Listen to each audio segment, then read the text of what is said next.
Chapter 67. Although Changyangba strongly objected to Jianshan not having any guards, Jianshan was extremely firm on this matter.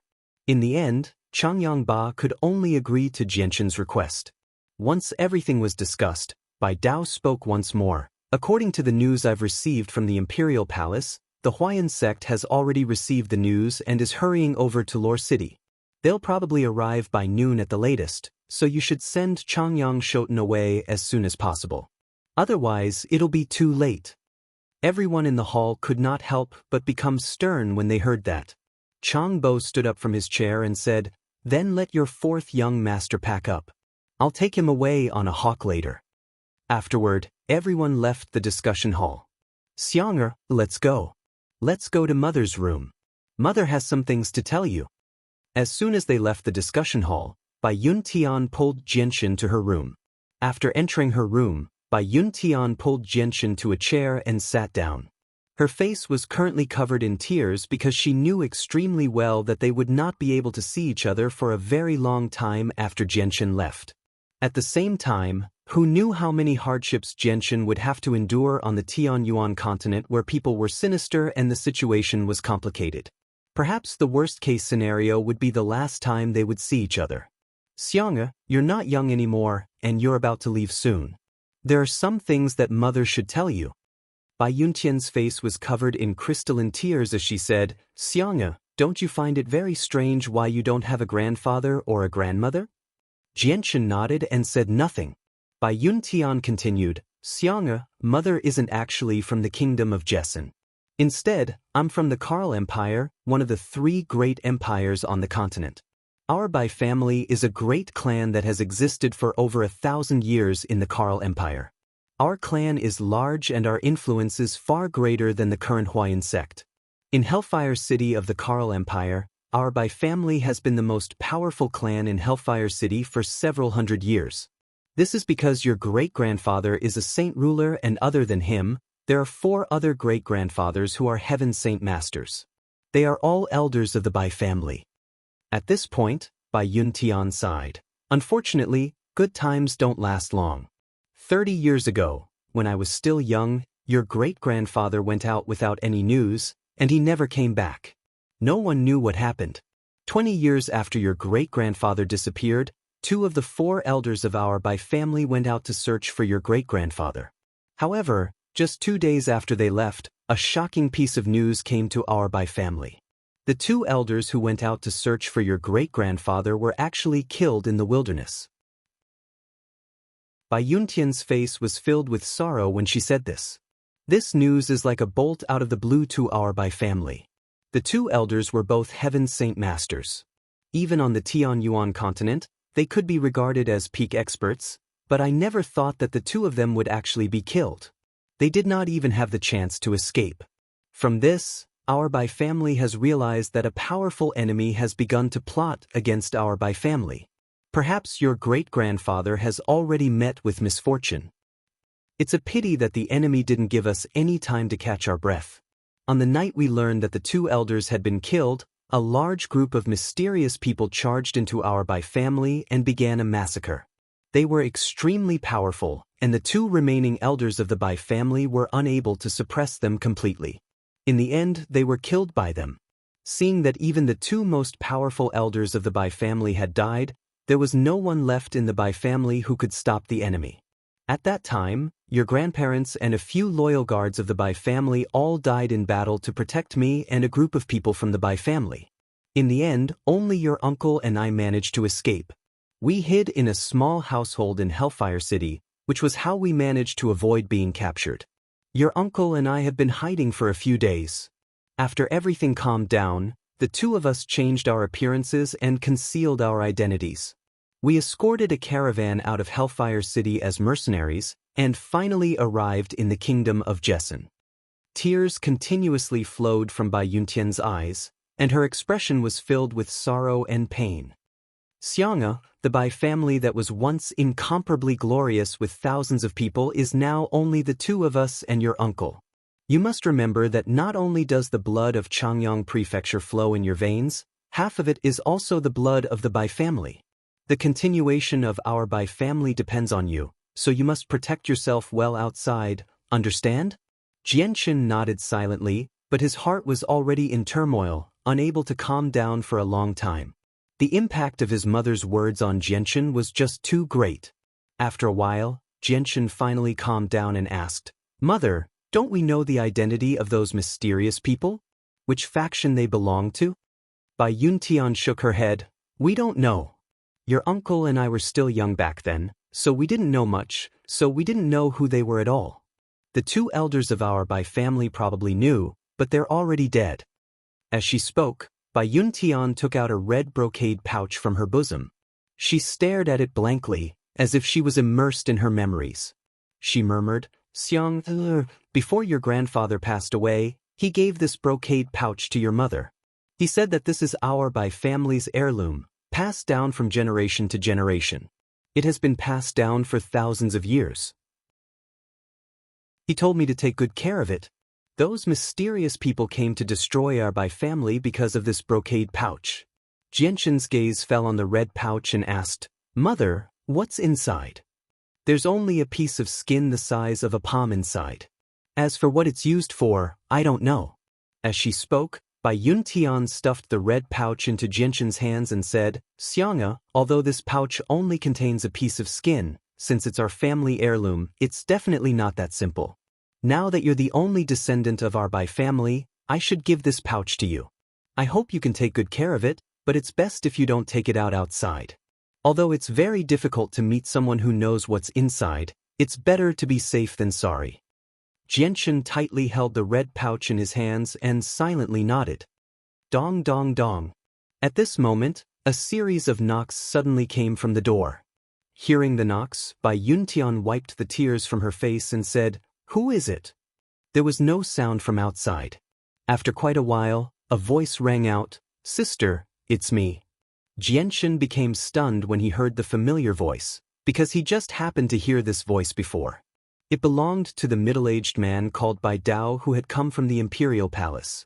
A complicated expression flashed through Bai Yuntian's face when she heard the voice. She said, "Come in, come in." The door opened and a middle-aged man in black robes slowly walked in. It was Bai Dao. Bai Yuntian stood up and looked at Bai Dao. She bitterly said, "Brother, it's been 20 years. You've finally come to visit your sister. I thought you'd forgotten about me long ago." Jianshan's eyes narrowed slightly. From how his mother had addressed the middle-aged man, he could tell that he was his uncle. Sigh. Bai Dao let out a long sigh. "Sister, I'm sorry. It's all my fault. I haven't come to see you in the past 20 years. Actually, I haven't forgotten about you. It's just that the burden on my shoulders is just too heavy. I will definitely take revenge for the Bai family. I will only live for revenge in my life." Bai Yuntian sighed before turning to Jianshan. She gently said, "Xianxia, he's your uncle Bai Dao." "Uncle?" Jianshan called out. This was the first time he had heard of this uncle of his, and it was also the first time he had seen him. Bai Dao studied Jianshan and could not help but faintly smile. He said, "Xianxia, I've heard about your achievements in Kargath Academy from the Imperial Palace. Very good. You really are a descendant of our Bai family. I hope you work hard and don't disappoint us all." With that, Bai Dao suddenly became stern. He said to Bai Yuntian, "Sister, I know you don't want Xianxia to leave, but there's nothing we can do about it. Changyang Prefecture is not the Huayun sect's opponent right now.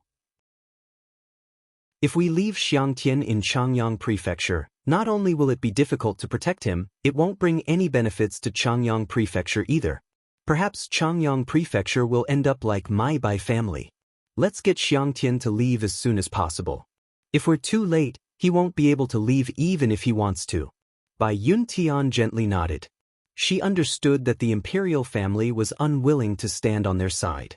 Afterward, Bai Yuntian prepared some necessities and some clothes for Jianshan with tears streaming down her face before leaving the room with Jianshan. Jianshan's aunts, Changyang Ba and Changbo were already there when they arrived in the backyard of Changyang Prefecture. The large eagle was sitting there obediently. Changyang, who grabbed Jianshan's arm and solemnly looked at him. He said in concern, "Brother, you have to take care of yourself outside, okay?"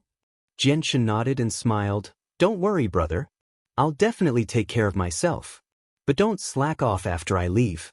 You have to study more battle techniques. Changyang, who firmly nodded and firmly said, I will. Brother, I've dragged you down this time because of my lack of strength. I'll definitely work hard on cultivation in the future. At this moment, Jianshan's sister, Changyang Mingyue, arrived before Jianshan and passed a pouch to Jianshan. She said, Brother, this is a protective talisman I've made for you. I hope you'll be safe outside. You have to keep it with you. Changyang Mingyue was now 18 and had become a slender young lady. She was as beautiful as a flower, capable of causing the downfall of nations. Jianshan accepted the protective talisman from Changyang Mingyue. Although he knew that the protective talisman would not bring him any substantial benefits, it was still a token of his sister's goodwill. Thank you, sister. I'll definitely take good care of this protective talisman. Jianshan smiled.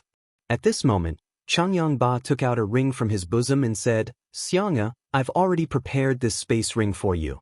I originally planned on giving it to you after you graduated from the academy, but it looks like I don't need to wait that long. I'll give it to you right now. I've already prepared some necessary items for you inside. Thank you, father. Jianshan silently accepted the space ring with mixed feelings.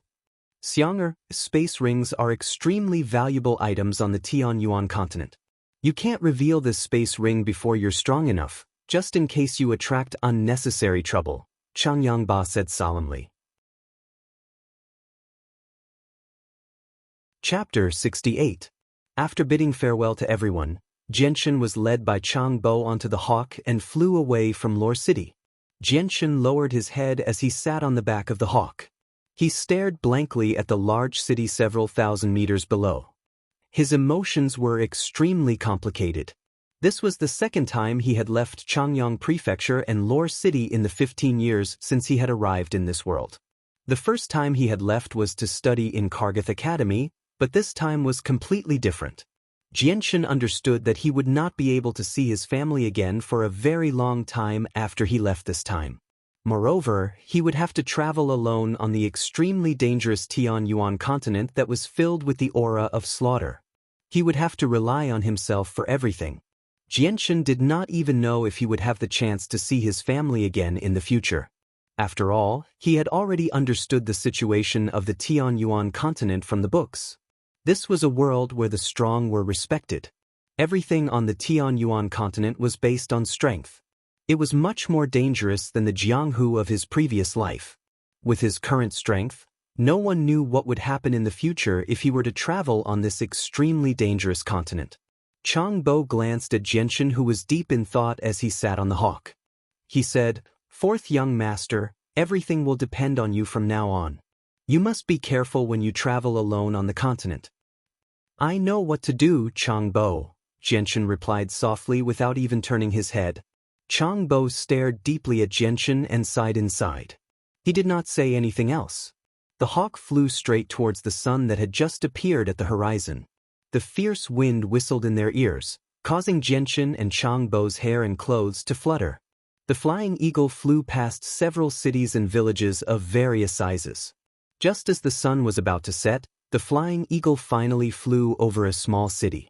Looking at the small city below, Jianshan suddenly said, Chang Bo, send me off here. Chang Bo lowered his head and looked at the small city below. He nodded, all right. Afterward, Chang Bo controlled the hawk to stop 10 kilometers away from the city. Jianshan jumped off the hawk and turned to Chang Bo, saying, Chang Bo, you should hurry back. The Huayun sect has probably already arrived in our Changyang prefecture. Chang Bo nodded from the hawk and said, Fourth young master, take care of yourself. Jianshan waved his hand at Chang Bo, then walked towards the city 10 kilometers away without looking back. Chang Bo sat on the hawk, staring at Jianshan's back. Only when Jianshan disappeared from his line of sight did he sigh and mutter to himself, Fourth young master, I hope that when we meet again, you can give me a pleasant surprise. The eagle's wings flapped violently. With a burst of sand and pebbles, smoke and dust filled the air. It had already brought Uncle Chang up into the sky and returned in the direction they came from. Right now, the sun was about to set, and the sky was dusk. When Jianshan arrived at the road leading to the small city, there were still many people walking towards the city. However, they were mostly mercenaries riding various magic beasts and caravans. Jianshan's appearance naturally attracted the attention of some people. Many mercenaries looked at him with vigilance, but when they saw Jianshan's young face and saw his age, the vigilance in their eyes immediately disappeared. Jianshan sized up these mercenaries riding various magic beasts. He saw that these mercenaries looked to be in their 20s to 50s. Some were wearing armor, some were wearing beast skins, and some were wearing clothes. When he got closer, Jianshan could clearly feel that these mercenaries had a bloody aura. With his rich experience, he naturally knew that these mercenaries had been baptized by slaughter. 10 kilometers was not a long distance, so Jianshan arrived very quickly. Jianshan raised his head and looked at the 20-meter-high city wall in front of him. The city wall had clearly been there for many years, and it was not maintained for many years. The merciless passage of time had left clear marks on the tall city wall. Above the city gate, 3 words were written in flamboyant calligraphy: White Cloud City. "Hey, stop, what are you doing?" Just as Jianshan passed by the city gate, he was stopped by a guard. Jianshan chuckled. He took out a few gold coins from his spatial belt and stuffed them into the guard's hand. He said, "Brother, I'm a mercenary. I've come to White Cloud City with a mission." The guard glanced at the gold coins in his hand from the corner of his eye. He immediately put on a smile and said, "Oh, since you have a mission, I won't delay your precious matters. Go on in." After entering White Cloud City, Jianshan walked another 2 to 3 kilometers and arrived at a bustling street. Although the sun had already set, the street was still bustling. There was an endless stream of people coming and going on the streets. On both sides of the street, there were shops that sold all kinds of goods. The ground of the street was completely pieced together by large pieces of stone. The surface was very smooth, so the inside was very flat. Even if a vehicle was running on it at a slow speed, it would not feel the slightest bit of bump. Jianshan rubbed his stomach. Then, he looked at a restaurant on the street and walked in. He had not eaten for the entire day, so his stomach was hurting from hunger. "Sir, please come in." Jianshan found an empty table and sat down under the warm welcome of a waiter. "Sir, would you like to stay in the restaurant or have a meal?" The waiter was a young man who was about 20 years old. He had a professional smile on his face, which made him look very friendly.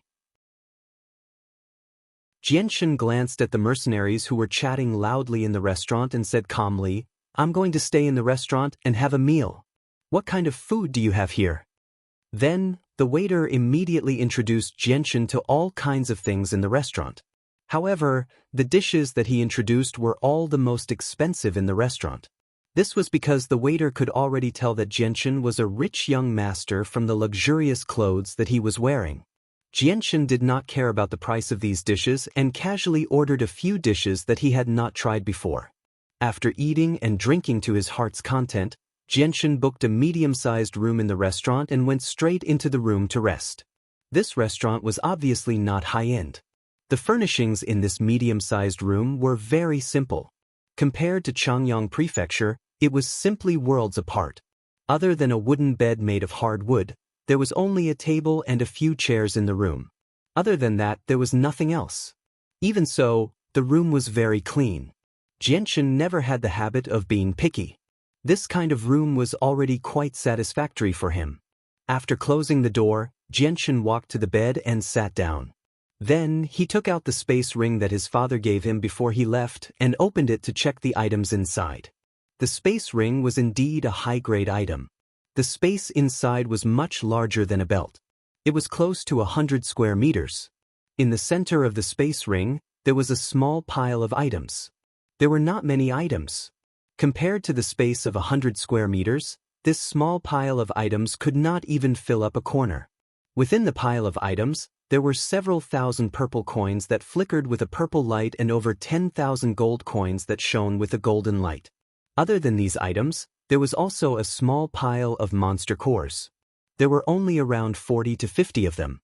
Class 2 monster cores were the majority.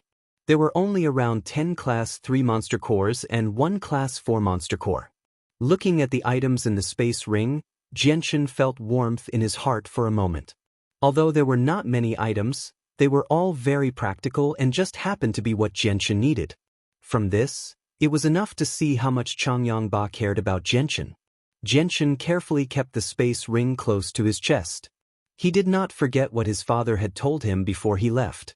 Before he became strong enough, he could not expose the space ring to others. This was because space rings were not as common as space belts. Space rings were very precious in the Tianyuan continent. Although there were many people who possessed space rings, all of them were either powerful or were the descendants of famous families. They had enough strength to protect their belongings. Sitting cross-legged on the bed, Jianshan took out a few monster cores from his space belt and held them in his hand. Then he slowly closed his eyes and entered a state of cultivation. The energy within the monster cores was absorbed by Jianshan at an extremely terrifying speed. At this moment, if someone was present, they would definitely see the monster cores in Jianshan's hand emitting a faint glow. The energy leaking from the monster cores was so dense that it formed a blurry, visible energy ribbon that enveloped Jianshan's body. At the same time, the Class 1 monster cores in Jianshan's hand rapidly shrank in size.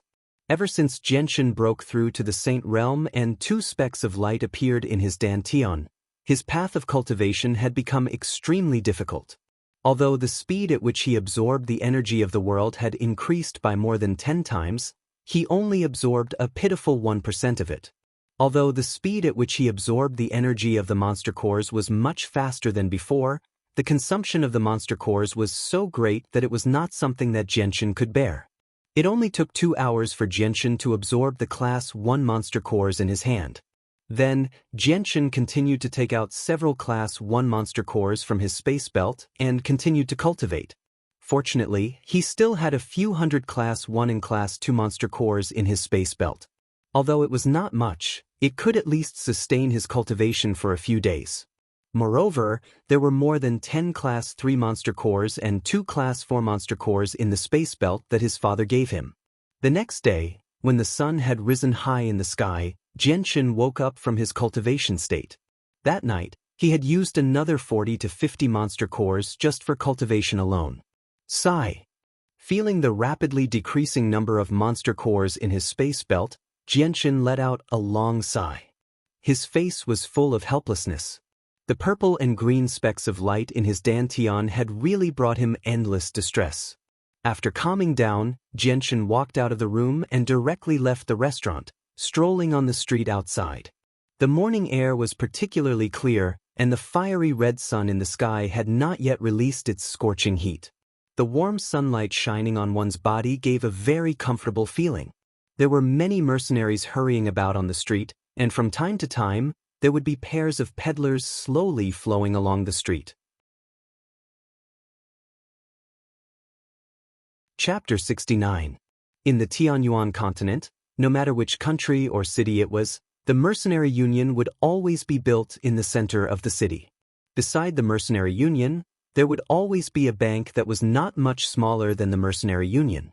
Although the White Cloud City was only a second-tier city, it still occupied a very large area. Jianshan walked on the streets for an hour before finally arriving at the most bustling street in the center of the city. In front of him, there was a 20-meter-tall building that stood there silently like a giant beast in the deep sea. It was the Mercenary Union. The Mercenary Union was very large, and the shape of the building looked more like a kind of magical beast. At the entrance, there was an endless stream of mercenaries in various outfits. Jianshan directly entered the Mercenary Union. Although this was his first time coming to such a place, he had already read about the procedures to become a mercenary in the Academy's library. There were many people in the Mercenary Union. The mercenaries who needed to go through the procedures were lined up like a long dragon. The dozen or so windows in front of the counter were filled with people. However, they were all here to hand over missions. The innermost window for registering as a mercenary was very cold. Jianshan came to the window for registering as a mercenary and said, "Hello, I would like to register as a mercenary." The person in charge of registering as a mercenary was an old man. He looked to be in his 50s or 60s. Even so, his face was rosy and his old eyes were bright. The old man looked at Jianshan indifferently and said calmly, "To register as a mercenary, you need to have the strength of a saint. Have you reached that level?" "I have already reached that standard," Jianshan said. The old man looked at Jianshan carefully and then took out a piece of paper. At the same time he asked, "What's your name?" Jianshan, who wanted to conceal his identity, naturally would not use the name Changyang Shoten. So, he directly reported the name he used in his previous life. "How old are you this year?" The old man continued to ask. Hearing that, Jianshan thought for a moment before replying, 20 years old. Jianshan could not reveal his true age because a 15-year-old saint was just too rare on the Tianyuan continent. Once this matter spread, it would probably cause him some unnecessary trouble. In the Kargath Academy, although many people knew that Jianshan was extremely talented, only the principal and vice principal knew his true age. A 20-year-old saint was considered quite common on the Tianyuan continent. Moreover, his body had developed far more than ordinary people since he was young, so no one would suspect him even if he said that he was 20 years old. Right now, he looked no different from a 20-year-old youth. "What level of strength have you reached?" The old man asked as he took notes on the paper. "Junior Saint," Jianshan replied. The process of registering as a mercenary was very simple. After paying a silver coin, Jianshan officially became a mercenary and obtained his mercenary badge. However, with his current strength, he could only obtain the lowest mercenary badge. After obtaining the badge, Jianshan did not stay in the mercenary union for long and directly left. After asking around, he came to a store that sold medicine. Although there were Radiant Saint Masters who could heal all kinds of injuries on the Tianyuan continent, there were extremely few of them. As a result, Radiant Saint Masters possessed a lofty status on the Tianyuan continent. Very few mercenaries could afford to hire a Radiant Saint Master. Only large mercenary groups could afford to hire a Radiant Saint Master. It was basically impossible for small mercenary groups and individual mercenaries to obtain information on Radiant Saint Masters without paying an exorbitant price. There were countless mercenaries on the Tianyuan continent, and countless people died almost every day.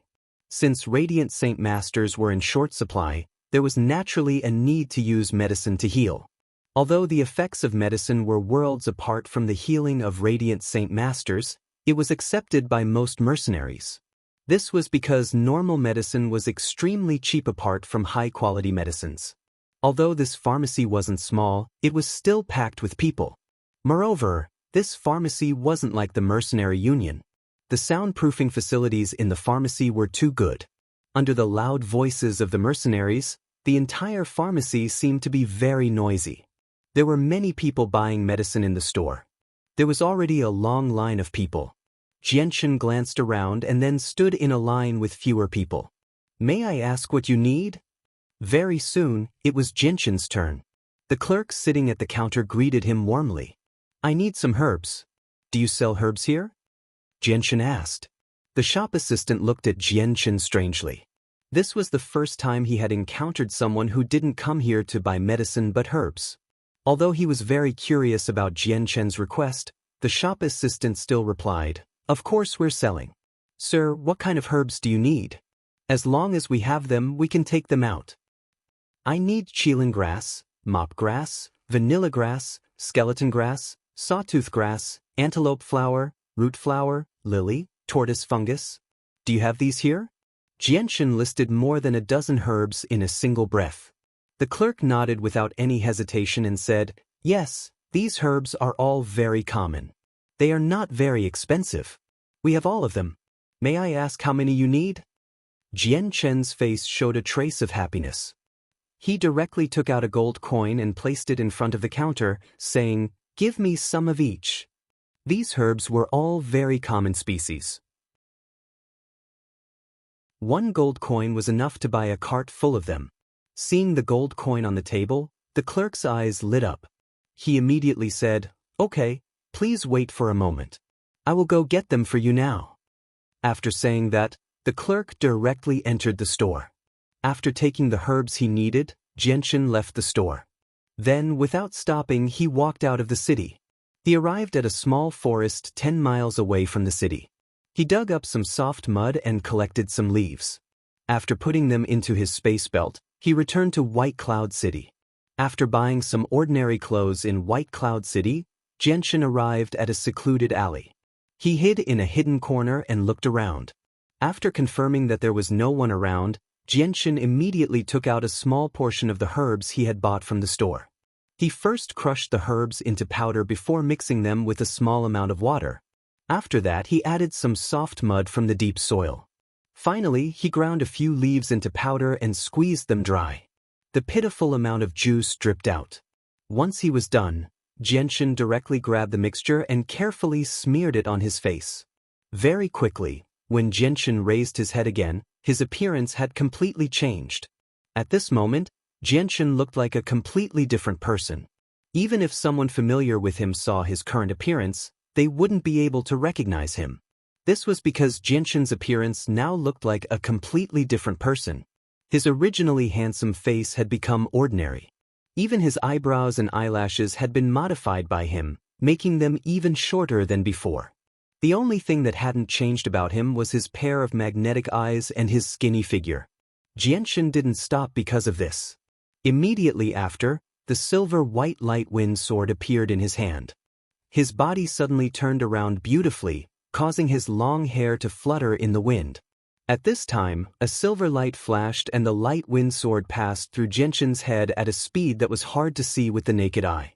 Xianxia's long hair that reached his waist was neatly cut off, leaving only the length of his shoulder. After that, Xianxia immediately changed his clothes. He changed out of the expensive silk and satin that he originally wore and put on the rough clothes that he had just bought from the store. After dressing up, Xianxia once again looked like a completely different person. Even if someone familiar with Xianxia saw his current appearance, they wouldn't be able to recognize him. Xianxia once again checked his body to make sure that he didn't miss anything. After making sure that his clothes were flawless, he set fire to his original clothes and walked out of the alley.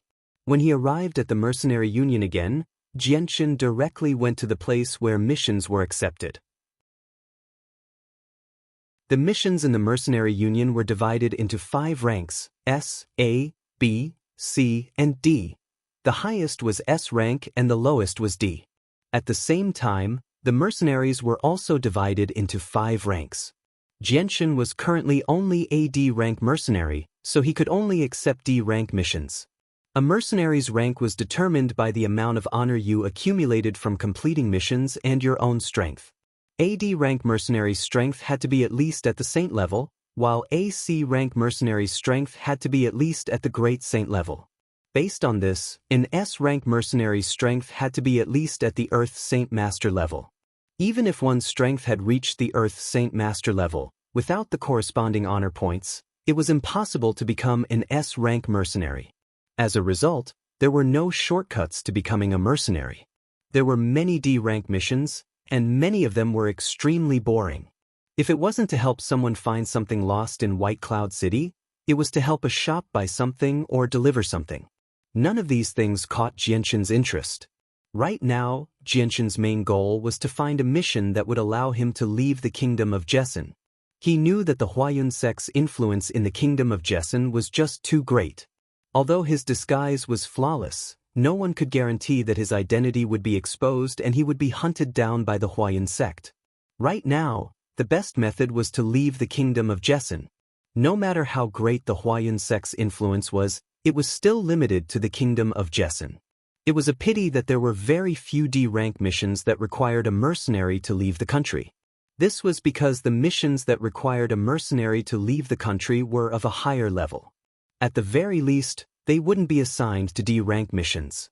As a result, Xianxia couldn't find a single D-rank mission even after looking through all of them.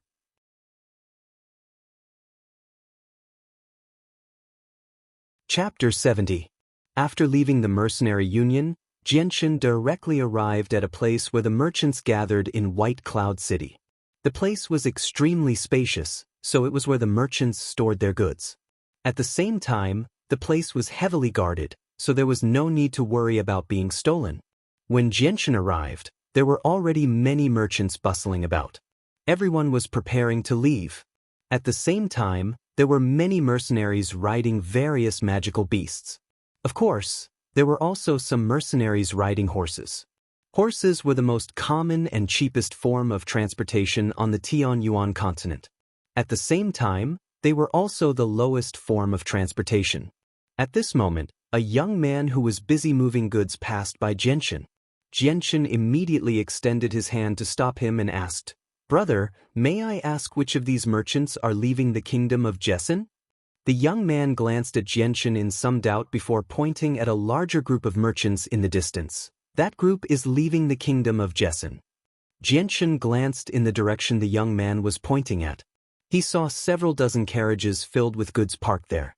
There was a large group of mercenaries guarding the goods in the surroundings. A middle-aged man in luxurious robes was directing the workers. Jianshan could tell with a single glance that the middle-aged man was the person in charge of the merchant group. He immediately walked over and arrived before the middle-aged man. He asked, "Uncle, may I ask if your merchant group is leaving the kingdom of Jessan?" The middle-aged man studied Jianshan cautiously when he heard that. He asked, "Why are you asking this?" Jianshan chuckled, "Uncle, if your merchant group is leaving the kingdom of Jessan, can I join you?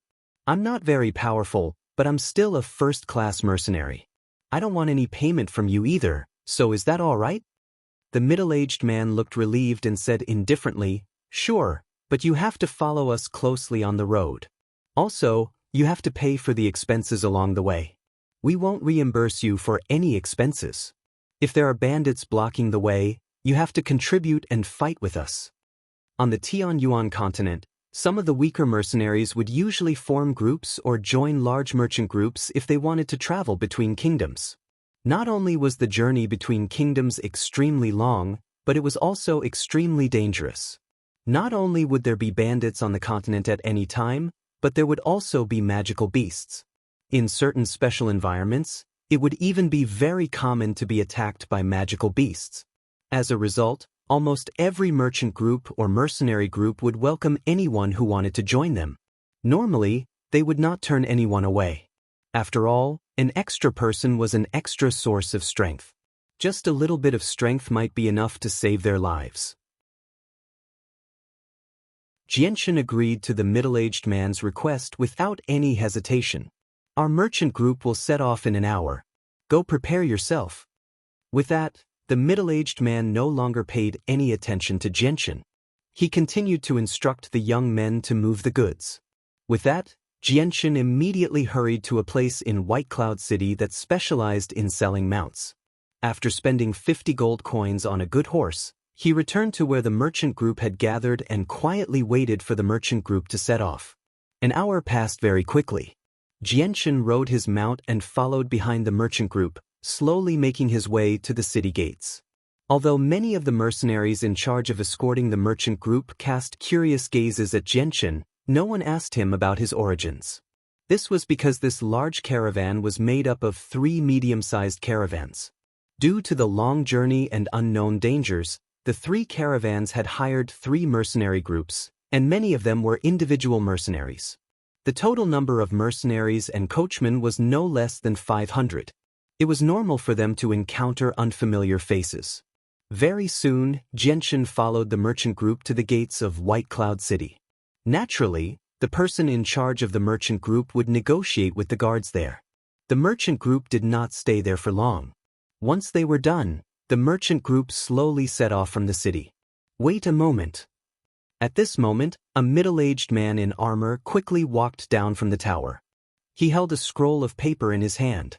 The middle-aged man directly arrived before the city gates, and then he passed the scroll in his hand to a guard and said, "Paste this portrait on the city gates. At the same time, get the best artist in White Cloud City to draw the person in the portrait and paste it on the streets and alleys of the city. Capture anyone who looks like the person in the portrait immediately. Kill them without mercy if they resist." "Yes, Commander. Commander." A guard immediately took the scroll of paper from the middle-aged man and opened it before pasting it on the city walls. "The person in the portrait is a fugitive of the Jessan kingdom. All of you, keep a close eye on the people in the portrait. Compare them to the person in the portrait. Don't ever let the fugitive escape. Do you understand? The middle-aged man ordered loudly again. His voice was so loud that even some people who were far away could hear him clearly. When the guard pasted the portrait on the city walls, the person in the portrait appeared before everyone's eyes. It was a young man who seemed to be in his teens, at most in his 20s. The young man had a dignified appearance and was extremely handsome. Although it was only a portrait, the person in the portrait was extremely lifelike, just like a real person. Just from this point alone, it could be seen that the person who drew the portrait was extremely skilled. Only after the portrait was pasted on the city walls did the commander wave his hand. He said to the waiting merchant group, "All right, you can all go." The caravan blocking the city gate continued to move out of the city, but at this time, the number of guards guarding the city gate had increased by several times. The original dozen guards had increased to over 100.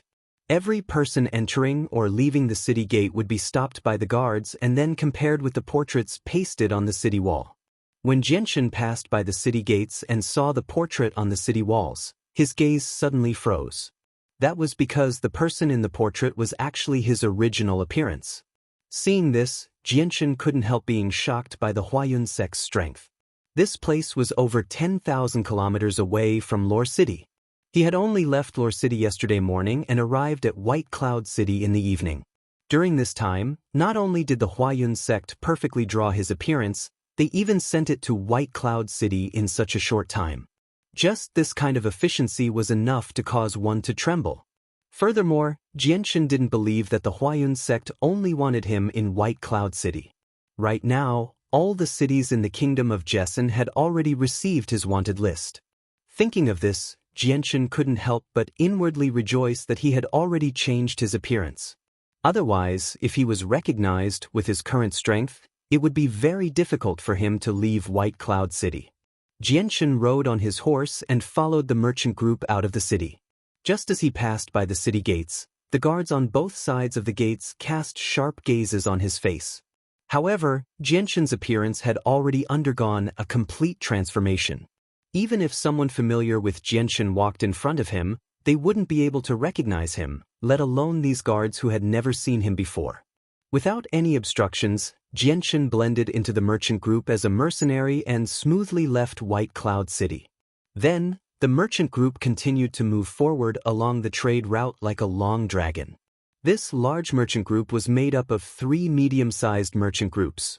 Their destination was the Blue Wind Empire, which was the closest to the kingdom of Jesson. As the merchant group was carrying large carts of goods, their speed wasn't very fast. Even though White Cloud City was very close to the border fortress of the kingdom of Jesson, it would take at least 2 to 3 days to reach the border fortress. As for the journey to the Blue Wind Empire, it would take at least half a month. Xianxia's gaze landed on a luxurious carriage in the distance. Not only was this carriage larger, but it was also pulled by 4 Tier 1 demonic beasts that were good at running. Around the carriage were several powerful mercenaries riding on demonic beasts. Moreover, the middle-aged man who agreed to let Xianxia join the merchant group was also around. It seemed like they were all guarding the luxurious carriage. Xianxia could vaguely guess that the person sitting in the carriage was either the boss of the merchant group or someone important. This was because there were only 2 such luxurious carriages in the entire merchant group. After traveling on the official road for 4 days, the merchant group finally arrived at the border fortress of the kingdom of Jesson. The border fortress of the kingdom of Jesson was a huge wall that stretched for several miles.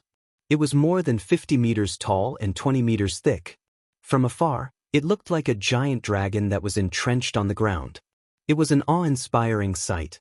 When Xianxia arrived in front of the wall, a huge shadow instantly enveloped him. The 50-meter-tall wall completely blocked the setting sun, causing the light in front of the wall to dim. The majestic aura was enough to shock anyone who saw this wall for the first time. It was as if the thing in front of them was a terrifying monster in the deep sea. Xianxia raised his head to look at the wall that served as the first line of defense for the kingdom of Jesson. He was extremely shocked. He had seen many walls in his past life, but none of them could compare to the one before him. Even the largest wall he had seen in the past was only 20 meters tall. Compared to the 50-meter wall before him, Wu Ning was like an adult compared to a child. What a huge wall! Who knows how long it took to build such a huge wall? Jianshan sighed as he looked at the wall before him. A mounted mercenary next to Jianshan curled his lips in disdain. He glanced at Jianshan and smiled. The scale of this wall can only be considered average in the Tianyuan continent. Almost every kingdom has one. With that, the mercenary looked at Jianshan from head to toe and continued, "You probably haven't been to the 3 great empires yet.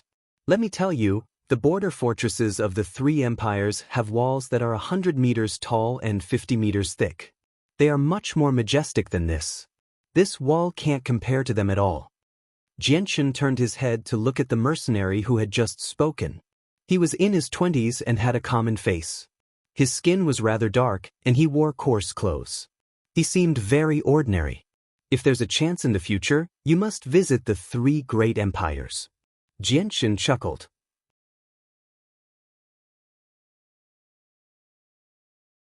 Chapter 71. Jianshan faintly smiled. He clasped his hands at the mercenary and said, "Looks like you've been on the Tianyuan continent for quite some time." The mercenary smiled faintly. "It's not that long. It's only been a few years." It's nowhere near as long as the mercenaries who have been on the Tianyuan continent for decades or even centuries. "May I ask for your name?" Jianshan asked again. "Amuyun. What about you?" The mercenary was clearly a rather easygoing person. "I'm Jianshan," Jianshan replied. He had already decided that he would use the name Jianshan on the Tianyuan continent in the future. Afterward, Jianshan and Mu Yun began to chat casually. They talked about a few interesting things that had happened on the Tianyuan continent. Although this was the first time Jianshan had ventured out, he had basically learned a few of the not-so-secretive matters of the Tianyuan continent from his time in Kargath Academy. Jianshan even knew a few things that had happened in the past. Mu Yun, on the other hand, had spent quite a few years on the Tianyuan continent, so he was extremely experienced. The two of them could be said to be mutually beneficial, so they talked very enthusiastically along the way. Unknowingly, the two of them had become even closer. When the caravan slowly passed through the huge gates of the fortress, Jianshan discovered a few portraits of himself on the walls. The words Changyang Shoten were written at the bottom of the portraits. The bounty on the portraits was extremely generous as well. If they found traces or clues of Changyang Shoten and were confirmed to be correct, they would be rewarded with 1,000 purple coins. If they used the traces or clues to capture Changyang Shoten, the person who reported the information would receive an additional 4,000 purple coins. A single gold coin was enough to feed a family of 3 for a month. A single purple coin could be exchanged for 100 gold coins. 1,000 purple coins was an extremely large amount of wealth to the majority of mercenaries. It was enough for them to buy a house in the city and live a carefree life. As a result, this reward was an irresistible temptation to the majority of mercenaries. The most tempting reward was undoubtedly the last one. Anyone who captured Changyang Shoten and handed him over to the Huayan sect would immediately receive 100,000 purple coins. Looking at the generous reward that was enough to move anyone, a cold light flashed through Jianshan's indifferent eyes. "Huayan sect, you really think too highly of me. You actually gave me such generous rewards. Not only did you place a bounty on me in the entire kingdom of Jessen, even the mercenary union has issued a mission for me." Jianshan sneered inside. However, he also felt a deep sense of helplessness. On the Tianyuan continent, everything depended on strength. Right now, his strength was insufficient. Faced with the Huayan sect's bounty, he could only change his identity and leave his home, the place he grew up in, and the kingdom of Jessen. Let alone him, even the Changyang prefecture, one of the 4 great clans of Lore City, had no way to reverse the situation. Sigh. Jianshan inwardly sighed. At this moment, he couldn't help but think of his mother, by Yuntian's reluctant and sorrowful appearance when he left. Thinking of this, Jianshan's eyes revealed a trace of warmth that he had never felt before. However, his eyes immediately became resolute. At this moment, He had already decided that in the future, he would wholeheartedly focus on cultivation to increase his strength. Otherwise, with the Huayan sect as large as before, he would never be able to return to the kingdom of Jesson. He would never be able to see his mother again, and he would never be able to continue enjoying this hard-earned motherly love. In his previous life, Xianxia had been an orphan. He had never experienced the care and concern of his family. Now, not only had the heavens allowed him to reincarnate, they had even bestowed upon him a happy family. In Xianxia's heart, he greatly cherished this hard-earned motherly love and those family members who had truly cared for him. Some people who had lived in happy families since childhood might not be able to understand Xianxia's feelings. However, after being alone for his entire life, Xianxia greatly desired to have family. After all, it was unavoidable for a person to feel a little lonely. On both sides of the gate, there were nearly 200 soldiers standing guard. Their sharp eyes swept over the faces of everyone who passed through the gate. Once they discovered someone whose face they couldn't see clearly, they would be stopped by these guards and carefully compared to the portraits pasted on the wall. Only after confirming that there were no mistakes would they be allowed to leave. Although many of the people stopped were mercenaries with decent strength, they didn't dare to act rashly in front of the border stronghold of the kingdom of Jesson. This was because there were several 100,000 soldiers in the stronghold, and there was no lack of experts among them. If they were to clash with the guards here, their fates could be imagined. The gate of the stronghold was extremely large. Even if 5 carriages were to travel side by side, it wouldn't feel crowded at all. Just as Xianxia's caravan was about to leave the stronghold, a smaller caravan caught up with them at a much faster speed than Xianxia's caravan. When they saw the portraits pasted on the wall of the stronghold, they immediately began to discuss among themselves. Who is the person in the portrait? Why is there a bounty for him everywhere? I didn't expect that even the border stronghold of the kingdom of Jesson would have his portrait pasted on the wall. It seems like this person must have committed many serious crimes. When I passed by 3 cities, his portrait was pasted all over the city. Now, even the mercenary union has issued a bounty for him. That's right. It seems like this person must have committed some serious crime or offended some big shot. Right now, the mercenary union has already raised the bounty for him to an A-rank mission. Furthermore, they have also removed the requirement for mercenaries to accept this mission. This way, even AD-rank mercenary can accept this mission. That's right. That's right, and the commission is extremely high. As long as you find traces of Changyang Xiangtian, you'll be rewarded with 1,000 purple coins. If you catch someone based on the traces, you'll be rewarded with an additional 4,000 purple coins. What is a mere few thousand? If you can directly capture him and send him to the Huayan sect, you can directly receive 100,000 purple gold. 100,000? Just thinking about it is frightening. I don't think I will be able to earn 100,000 purple gold in my lifetime. Hearing the discussions of the caravan, Mu Yun, who had been chatting enthusiastically with Xianxia, also became interested.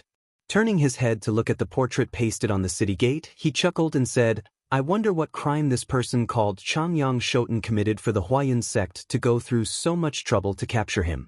If he was a big shot with great strength, then it would make sense. But on the wanted list, it clearly states that he is only a primary saint.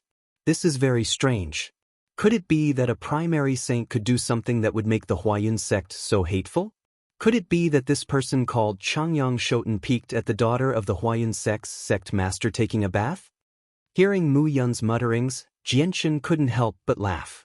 He helplessly looked at Mu Yun and said with a smile, Brother Mu Yun, I have stayed in the kingdom of Jesson for more than 10 years and have heard a lot about the Huayan sect.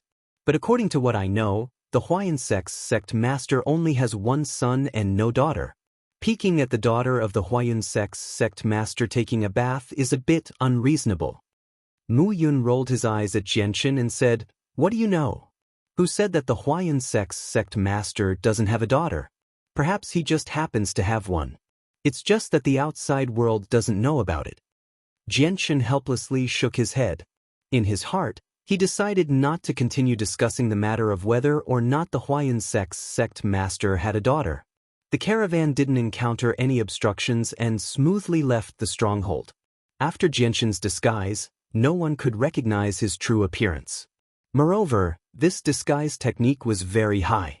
Even though Jianxin had only used some ordinary materials to disguise himself, it was still flawless.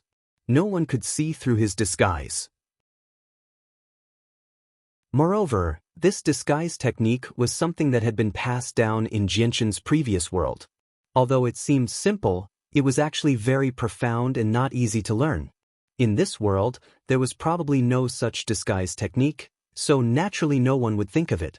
Jianxin's face didn't reveal any flaws, so he didn't have to worry about anyone seeing through his disguise. After leaving the stronghold, there was an endless plain. There were very few people on the plain, only scattered caravans walking on the road.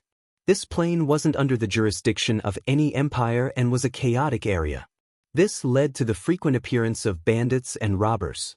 The caravans walking on this plain were either in groups or escorted by powerful mercenaries. This plain was very vast. The caravan walked on the plain for an entire day and only covered a quarter of the plain. If they wanted to reach the Fenglan Empire, they would have to cross this plain and then pass through a mountain range to reach the Fenglan Empire's stronghold. With the caravan's slow speed, it would take them at least 10 days to reach the Fenglan Empire's stronghold. After all, the caravan was carrying large caravans of goods and the road wasn't very smooth. Even if they wanted to speed up, they couldn't. When the sky darkened, the caravan stopped moving forward and camped in a relatively flat place. Nearly 100 tents surrounded the caravan, which was full of goods. Some of the coachmen skillfully unloaded the caravan and fed the horses. Smoke rose in spirals around the tents. Many of the mercenaries were sitting in groups of 3 or 5, chatting while making a fire to roast the meat of magical beasts or cooking some food to fill their stomachs. But among them, if they didn't know each other, then they belonged to the same mercenary group. Most of the mercenaries who were alone were silently sitting on the side eating the dry food that they had prepared beforehand. Jianxin also took out a tent that he had prepared beforehand from his space belt and then found a flat and dry place to set it up. As a mercenary group that didn't belong to any mercenary group and wasn't on the list of hired members of the caravan, Jianxin was completely responsible for all the consumption and necessities along the way. The caravan wouldn't give him any help. Just as Jianxin's tent was set up, Mu Yun suddenly appeared in front of Jianxin and said, "Jianxin, it seems that you also joined the caravan halfway. Where are you going?" Jianxin nodded and said, "I'm going to the Blue Moon Empire." "Brother Mu Yun, what about you?"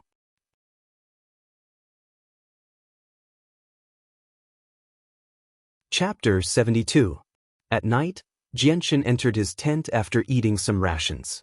He sat down and cultivated with a few Class 1 monster cores in his hand. He could encounter danger at any time on the Tianyuan continent. Only with great strength could he ensure his safety.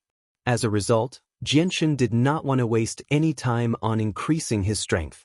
Moreover, Jianxin knew that he could only return to the kingdom of Jessen and reunite with his family once he became powerful enough to not fear the Huayan sect. Otherwise, he would probably be hunted down by the Huayan sect as soon as he showed his face. It was extremely quiet outside. Only a few light footsteps could be heard from time to time. These were the mercenaries in charge of patrolling the area as they passed by Jianxin's tent. Time passed by quietly, and in the blink of an eye, it was already late at night. At this time, most of the mercenaries in the tents had already entered a state of deep sleep. Even the mercenaries in charge of patrolling the tents had drowsy looks and were in a very lax state. At this moment, a black streak of light suddenly appeared. Using the cover of the night, it quickly flew over from the distance and shot straight at one of the patrolling mercenaries. In the end, it silently struck the mercenary's throat. The black streak of light was clearly a kind of killing force. The mercenary did not even have the chance to cry out before his body collapsed to the ground. The black streak of light was extremely small and extremely fast. It was completely silent as it flew, making it difficult for anyone to detect it. Moreover, the merchant camp was extremely large, and the patrolling mercenary was far away by himself. As a result, no one noticed what had happened after he fell to the ground. After the mercenary fell to the ground, several more black streaks of light quickly shot over from the distance, killing all the patrolling mercenaries who were further away from the tent. Xianxia's tent was located at the outermost perimeter. Among the dead mercenaries, there just happened to be one that was less than 30 meters away from Xianxia's tent. Just as the mercenary that was closest to Xianxia's tent fell to the ground, Xianxia's ears slightly twitched as he sat cross-legged in his tent cultivating. His slightly closed eyes abruptly opened, and his eyes turned. Immediately after, Xianxia immediately bent over and carefully opened a gap in the tent's door to observe the situation outside. Just as Xianxia opened the door slightly to see what was happening outside, another black streak of light shot over from the distance at an extremely fast speed. It struck a patrolling mercenary in the distance, and the mercenary fell to the ground without making a single sound. Seeing this, Xianxia's expression changed slightly. He immediately understood that the merchant group had been attacked. However, with the experience of his past life, Xianxia did not panic at all. He immediately shouted from the tent, "Everyone, be careful. There's an enemy attack." Xianxia's shout was extremely loud, and everyone in the camp could hear it clearly. As soon as he finished speaking, the originally quiet camp immediately became noisy. Countless mercenaries quickly ran out of their tents. In just a short moment, the originally quiet camp was filled with hundreds of noisy mercenaries. Xianxia's words were extremely sensitive to the mercenaries who had been roaming the Tianyuan continent for a long time. As a result, when they heard Xianxia's shout, all the mercenaries ran out of their tents as quickly as possible. The mercenaries who had just run out of their tents habitually scanned their surroundings, but all they saw were their own people. They did not see any traces of the enemy. Enemy attack? Where is the enemy? Who was shouting just now? Where is the enemy? Where is the enemy? Who the F*CK was shouting randomly. Many mercenaries began to shout loudly. If they were to discover that someone was shouting randomly to mess with them, they would not easily let this person off. Not good, Captain Lang Tian, the patrolling du Milan has died. Just as many mercenaries were cursing, a loud voice drowned out all the curses of the mercenaries and rang out from afar. Hearing this, all the mercenaries fell silent. However, at this moment, another 3 black streaks of light shot over from the darkness at an extremely fast speed and struck the chests of 3 mercenaries. The mercenaries who were struck by the black streaks of light did not even have the chance to cry out before directly falling to the ground. Before the 3 mercenaries could fall to the ground, another 3 black streaks of light shot out from the darkness and struck the 3 mercenaries again. The black streaks of light constantly shot over from afar. Using the cover of the night and their completely silent flight, it was difficult to discover their existence. The black streaks of light shot out at an extremely fast rate. In less than a breath's time, over a dozen mercenaries were struck by the black streaks of light and fell to the ground. At this moment, someone finally cried out, "Everyone be careful, there's an enemy." Before the mercenary could finish his sentence, a black streak of light flashed by and shot straight into the mercenary's body. Afterward, the mercenary powerlessly fell to the ground. Everyone quickly scatter and find cover. A tall, middle-aged man with a scar on his face roared. He was dressed in a tight suit and had a tall build. After he finished speaking, a pair of fiery red hammers appeared in the middle-aged man's hands and he rushed alone in the direction of the black streaks of light. "Captain Langton, be careful." Seeing the middle-aged man actually rushing alone in the direction of the enemy, many mercenaries cried out in alarm one after another. Their voices were filled with worry. Just as the middle-aged man rushed out a few steps, over a dozen mercenaries who boasted of their strength rushed out and followed closely behind the middle-aged man. They formed a fan shape and rushed in the direction of the black streaks of light. The black streaks of light were still constantly flickering, but this time, the shooting angle of the black streaks of light had changed their target. Under the cover of the night, the undetectable black streaks of light were like sharp swords that shot towards the dozen mercenaries who were rushing over. However, since they dared to recklessly charge forward without knowing the enemy's situation, the strength of these mercenaries was definitely not weak. Leader Lang Tian, who was leading the charge, held a pair of fiery red hammers in his hands that flickered with a flame-like red glow. In the pitch-black night, The hammers were like bright lamps that were so eye-catching. Seeing the 2 streaks of light shooting towards him, Captain Lang Tian's eyes revealed a cold smile. He suddenly swung the hammers in his hands and fiercely smashed them towards the 2 streaks of light. With a light collision sound, Captain Lang Tian's hammers accurately struck the 2 streaks of light. Afterwards, the black streaks of light silently disappeared. The black streaks of light that could easily take a person's life were actually so weak in Captain Lang Tian's hands. The dozen or so mercenaries following behind Captain Lang Tian were also extremely powerful. They did not fear the threat of the black streaks of light at all. Immediately, powerful Saint force surged out from the Saint weapons in their hands, and they directly dispersed the black streaks of light with a wave of their Saint weapons. Just at this moment, a strange change occurred. Sharp ear-piercing sounds of air being pierced rang out from the darkness in the distance. Countless arrows were shot over with ear-piercing sounds. There were so many arrows that they were as dense as locusts. Facing so many arrows, a few of the dozen or so mercenaries immediately stopped their charge and blocked the incoming arrows. Ding ding ding ding. These arrows were all made of refined iron. When they collided with the Saint weapons, the sound of metal clanging rang out. Captain Lang Tian and the mercenaries still did not stop their charge. Facing the dense rain of arrows, the mercenaries all roared out angrily. Powerful Saint force surged out of their bodies, forming a barrier completely condensed from Saint force around them. Although this barrier was weak, its defensive power was extremely strong. When the arrows made of refined iron struck their barrier, they could only cause it to tremble slightly. They were simply unable to break through this layer of defense. Brothers, kill!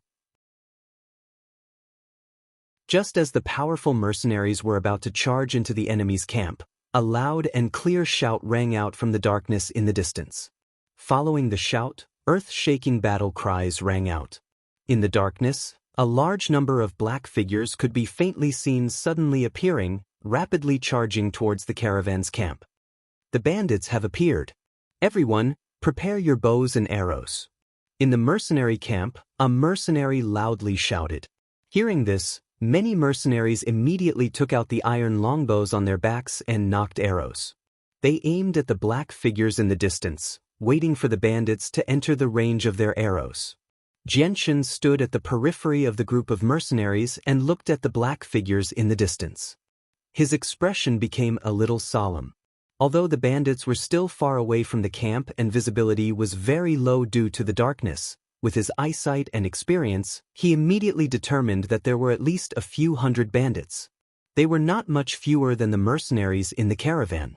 Moreover, the few powerful mercenaries who had charged forward against the rain of arrows had already been dealt with by the experts in the enemy camp. Release the arrows. At this time, the bandits had already entered the range of the arrows. With the order of one person, the hundreds of mercenaries immediately released the arrows in their hands. Immediately, hundreds of iron arrows pierced through the air and shot towards the bandits in front. Although there were some powerful people in this group of bandits, most of them were not that strong. In just one round of arrow rain, more than a dozen of the bandits had fallen. 3 black streaks of light shot out from behind the group of bandits at an extremely fast speed, directly hitting the chest of 3 bow-wielding mercenaries. A finger-sized hole immediately appeared on the chest of the 3 mercenaries who were hit by the black streaks of light. They immediately fell to the ground and breathed their last. The black streaks of light shot out at an extremely fast rate, and each time there were 3 streaks of light. In just a short moment, 9 mercenaries had died under the black streaks of light. Seeing the wounds on the mercenaries' chests, a middle-aged man's face suddenly changed. He immediately called out, "Everyone be careful. There's someone with darkness-attributed Saint force in the enemy camp." As he spoke, another 3 black streaks of light shot out from the night sky. One of the black streaks of light just happened to be aimed at the middle-aged man who had called out to warn everyone. The middle-aged man's strength was obviously not weak. His face sank, and a silver machete appeared in his right hand in an instant. With a flash of the machete, the middle-aged man had already swung down the machete in his right hand, slashing at the incoming black light. Bang! The black streak of light was completely condensed from energy. When the black streak of light collided with the machete in the middle-aged man's hand, there was a soft explosion. Afterward, the black streak of light silently dispersed. The middle-aged man's body swayed slightly, and his face immediately became stern. He said in a deep voice, "God damn it, there's actually 3 darkness-attributed Saint Force in the enemy camp, and they're all professional archers. In this region, only the Boundless Bandits have such strength." Vice Captain Liu, what did you say? Are these bandits from the Boundless Bandits? Heavens, they're actually from the Boundless Bandits.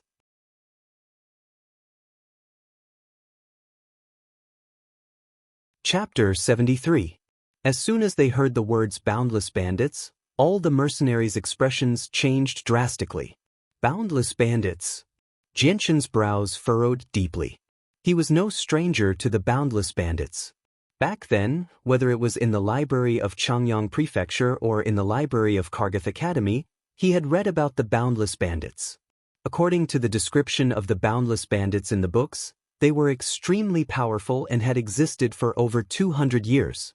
200 years ago, when the Boundless Bandits were first born, they were already very powerful and would often appear in the borders of the surrounding kingdoms. At that time, the Boundless Bandits were a nightmare to all the caravans. This was because the Boundless Bandits were very ruthless. They never left any caravans alive after robbing them, and countless merchants and mercenaries had died at their hands. Moreover, the Boundless Bandits would occasionally attack some villages and cities with weak defenses. There was once a time when 2 Grade 3 cities were plundered by the Boundless Bandits, while a Grade 2 city was attacked by the Boundless Bandits. Although they did not manage to capture the Grade 2 city in the end, they still caused a lot of casualties in the Grade 2 city. More than a dozen villages were massacred. At that time, the Boundless Bandits had caused a bloodbath in the surrounding kingdoms, causing caravans to not dare to go to remote places and causing great losses to the various kingdoms. Because of this, the 4 kingdoms, the Kingdom of Jessen, the Kingdom of Blue Moon, the Kingdom of Wind, and the Kingdom of Walla, had gone to war. After sending people to investigate the Boundless Bandits' lair, they had sent troops to encircle and annihilate the Boundless Bandits several times. Unfortunately, the Boundless Bandits' strength was beyond everyone's expectations. Every encirclement and annihilation by the various kingdoms ended in failure and heavy casualties.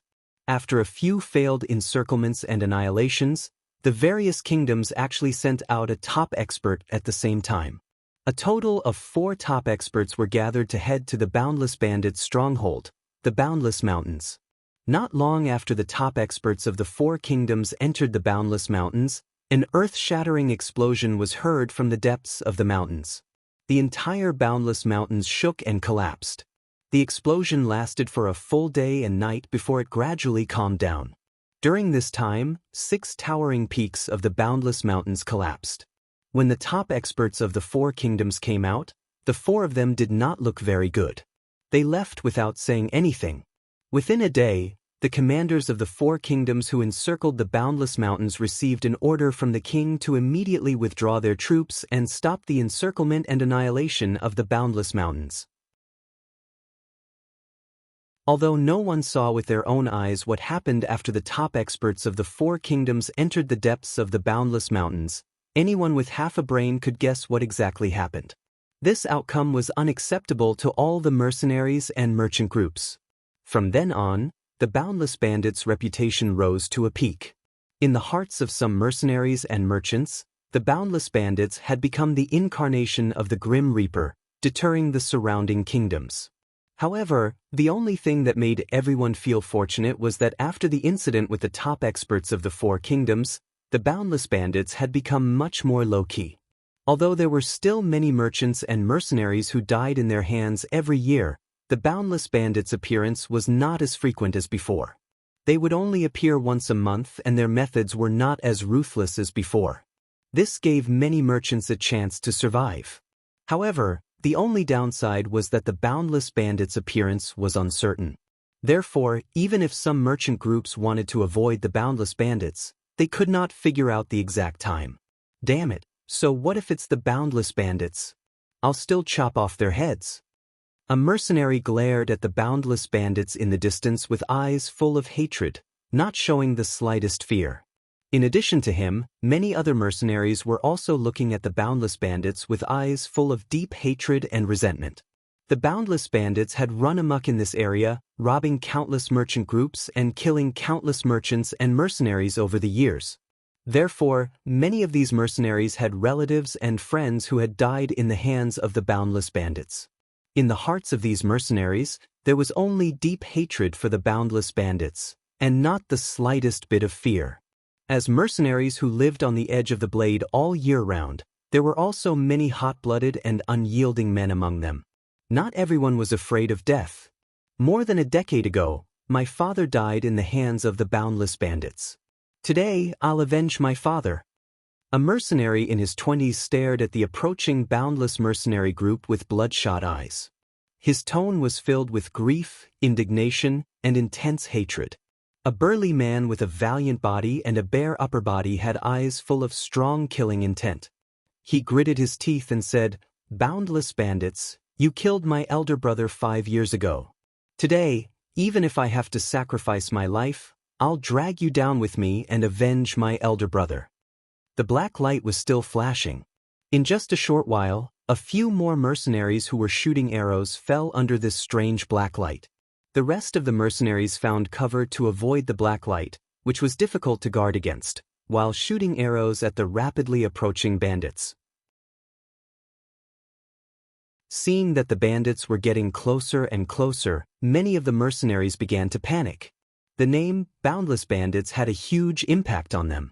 Many of them were scared out of their wits, and they didn't even have the courage to resist. After all, not everyone was fearless of death. There were still some among them who were timid and afraid of death.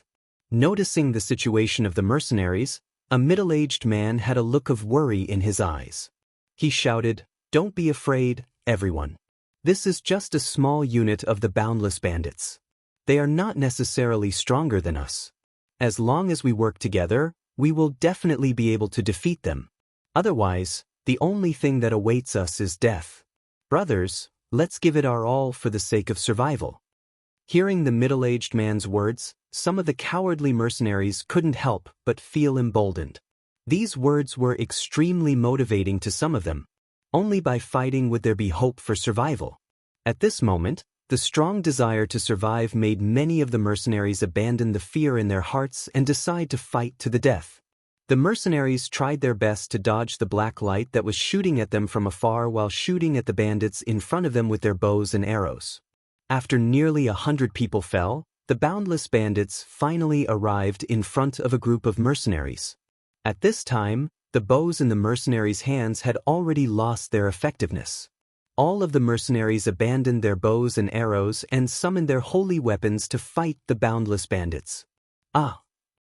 Battle cries shook the sky from the crowd. The collision of weapons was densely packed, and miserable shrieks were constantly heard. Behind the bandits, in the darkness that couldn't be seen with the naked eye, black light constantly streaked through the air. Every time, it would accurately hit a mercenary. In just a short period of time, dozens of mercenaries had already died to this black light.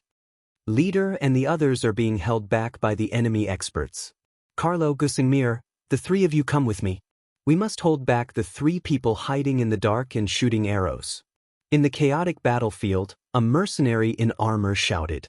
As soon as he finished speaking, he leaped into the air and rushed in the direction of the black light. Just as the middle-aged man in armor left, another 3 mercenaries followed closely behind him and leaped into the air. Using the heads of the bandits as leverage, they rushed in the direction of the black light. Facing the 4 mercenaries who had leaped over their heads, the hundreds of bandits were actually helpless. Although the Boundless Bandit group's ferocious reputation had intimidated several kingdoms in the vicinity, this time, only a small group of bandits had come. Moreover, they weren't elites. The strongest among them had been blocked by the dozen or so experts who had rushed over earlier. At this moment, there was simply no one who could stop these 4 mercenaries who were not weak. 3 black lights once again shot towards the 4 mercenaries from the darkness in the distance. Clearly, the 3 people with darkness attribute Saint Force hiding in the distance had discovered the intentions of the 4 mercenaries. Just as the 3 black streaks shot out, another 3 black streaks appeared.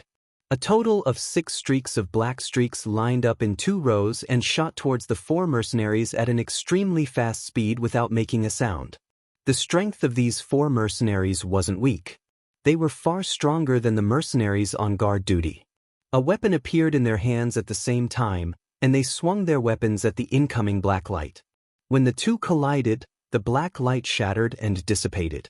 The speed of the 4 mercenaries was only a little slower, and they continued to rush in the direction of the black light.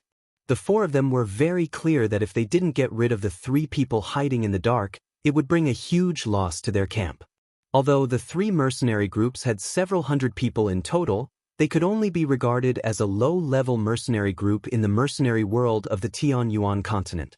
Most of the mercenaries in the groups were still at the level of saints and great saints. There were even very few people who had reached the level of Saint Masters. Only the captains and vice-captains possessed the strength of great Saint Masters. However, the 3 captains and vice-captains had already been occupied by the bandits in the enemy camp, so they were unable to deal with the 3 archers. As expected, when the 4 experts disappeared from everyone's sight, the black lights no longer shot over. It did not matter if the 4 experts were able to keep the 3 archers busy or not. They had at least bought some precious time for the mercenaries. After all, the black lights were silent and difficult to detect under the cover of the night. They were extremely fast as well, so some of the weaker mercenaries were unable to dodge them at all. Without any potential danger, the mercenaries no longer needed to be on guard against the black lights that could shoot at them at any time. They all unleashed their full battle prowess, clashing with the bandits in an intense battle. At that moment, all the mercenaries cast aside their fear of the bandits. For the sake of survival, all of them did their best to kill the bandits, all for the sake of obtaining the final victory. Deafening cries filled the battlefield as the sounds of weapons colliding constantly rang out. Blood quickly dyed the ground red from the splattering blood. In just a short while of battle, over a dozen people from both sides had already collapsed. Xianxia had now joined the battle as well. Even though he was only a saint, his battle prowess would definitely shock everyone. Xianxia used profound footwork as he dodged the attacks from all directions. A silver sword that was only 2 fingers wide and 1 meter long constantly stabbed out with lightning-like speed. His sword stabbed out so quickly that only a tiny flash of silver could be seen. It was impossible to see the sword with the naked eye.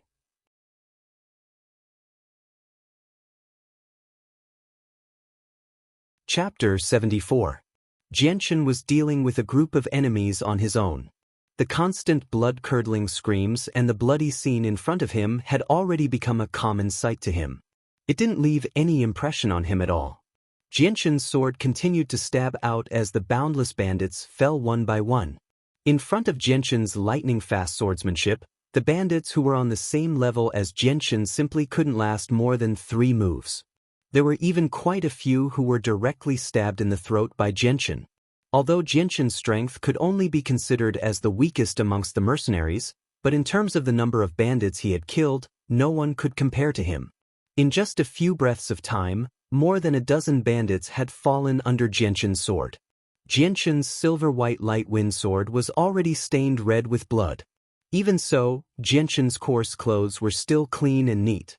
There wasn't a single drop of blood on them, unlike the other mercenaries who were covered in blood. Unknowingly, Xianxia had already infiltrated deep into the bandit camp. Right now, within a 20-meter radius of him, there were only bandits from the Boundless Bandits.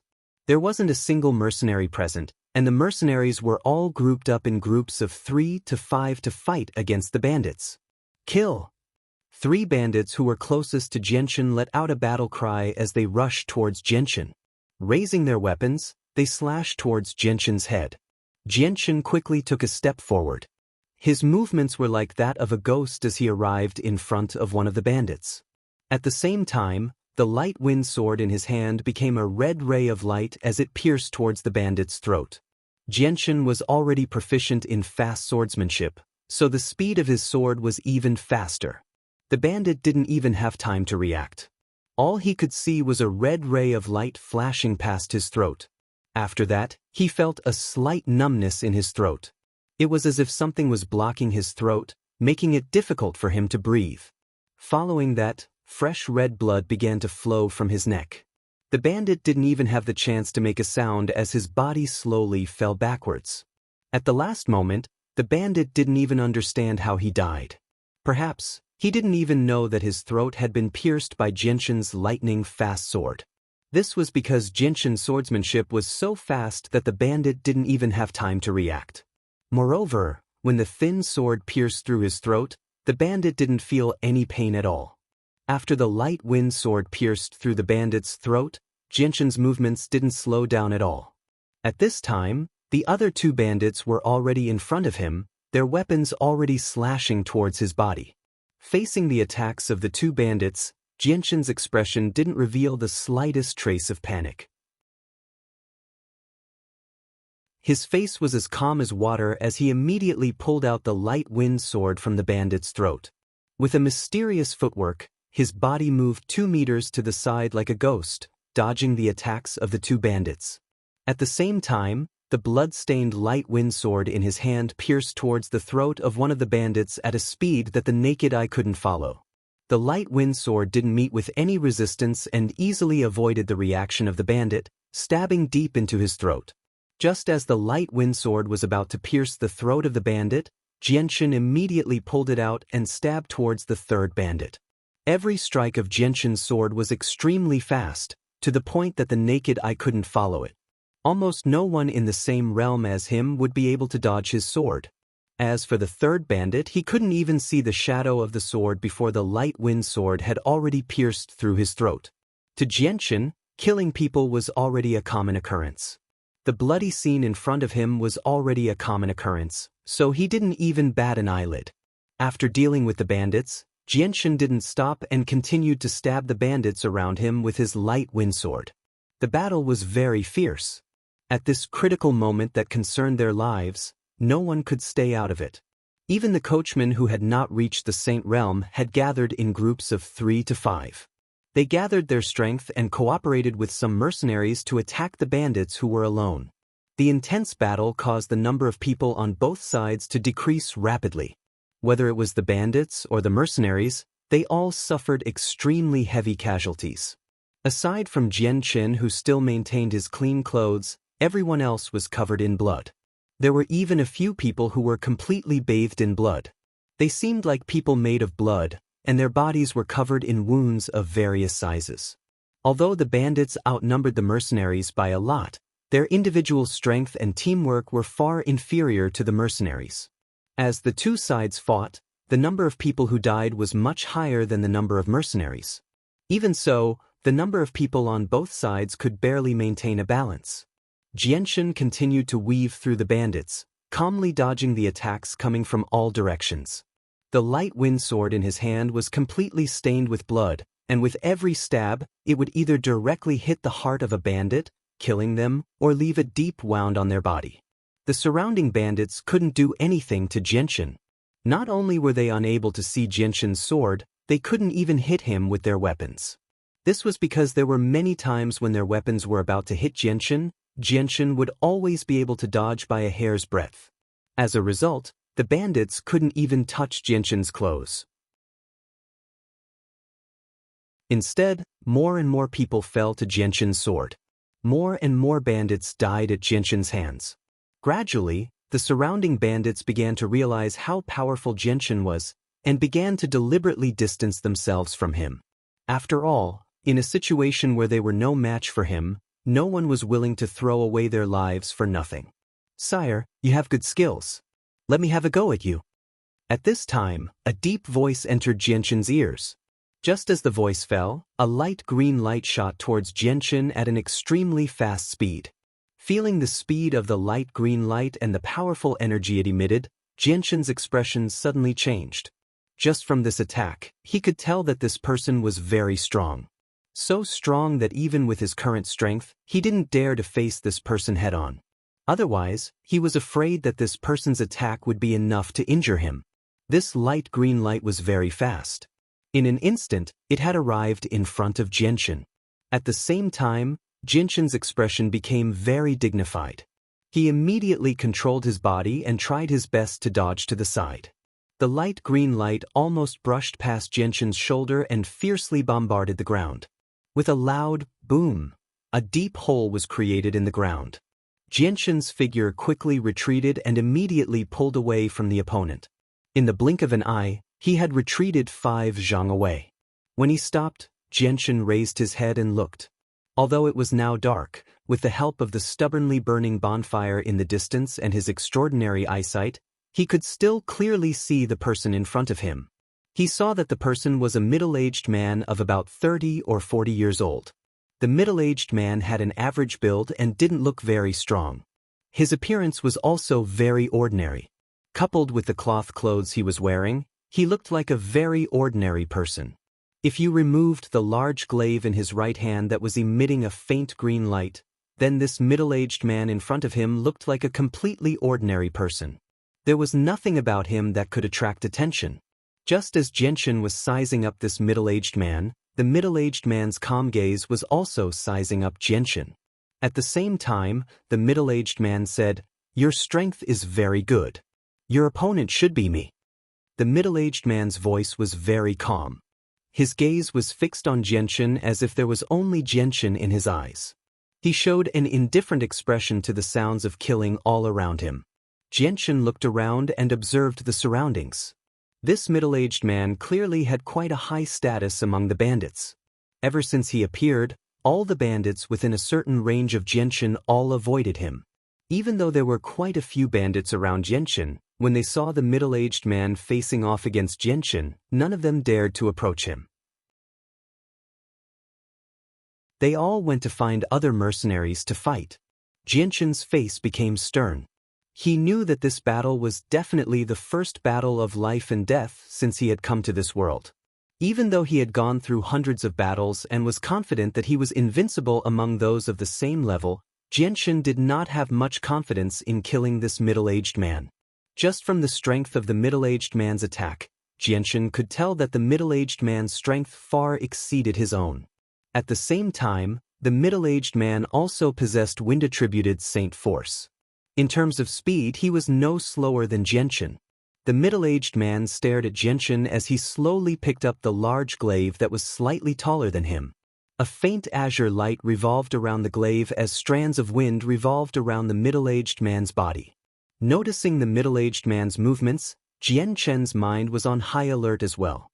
Even though he had mastered the profound footwork, he did not dare to be careless against an opponent who was much stronger than him.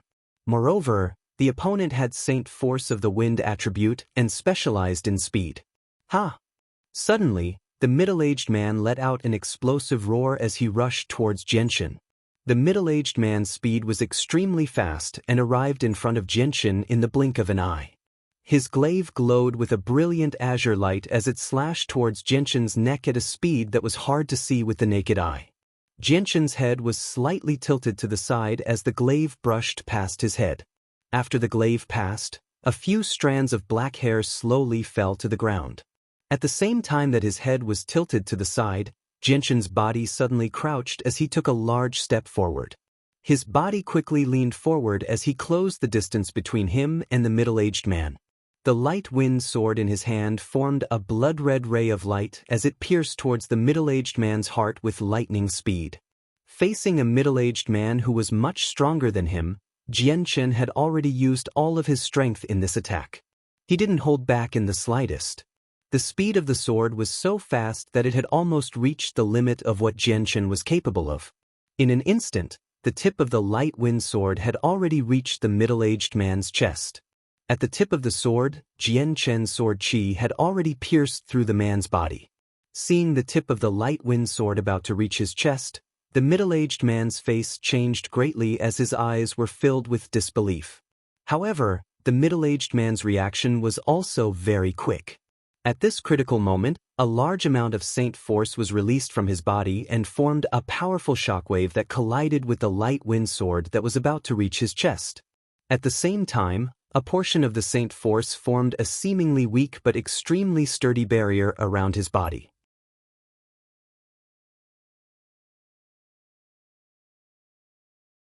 Chapter 75. Like a hot knife through butter, the light wind sword pierced through the middle-aged man's Saint force. Even so, the speed of the light wind sword was a bit slower than before. When the light wind sword pierced through the middle-aged man's Saint force barrier, the light wind sword's tip paused for a moment before breaking through the barrier and continuing towards the middle-aged man. The middle-aged man's 2 layers of defense only lasted for less than a breath of time before they were broken. Even so, it was enough to buy him enough time.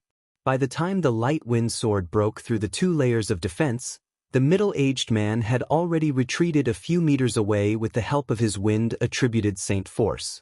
The middle-aged man stood several meters away as he stared at Xianxia, who had already sheathed his sword. His face became serious as he muttered, "What a fast speed!"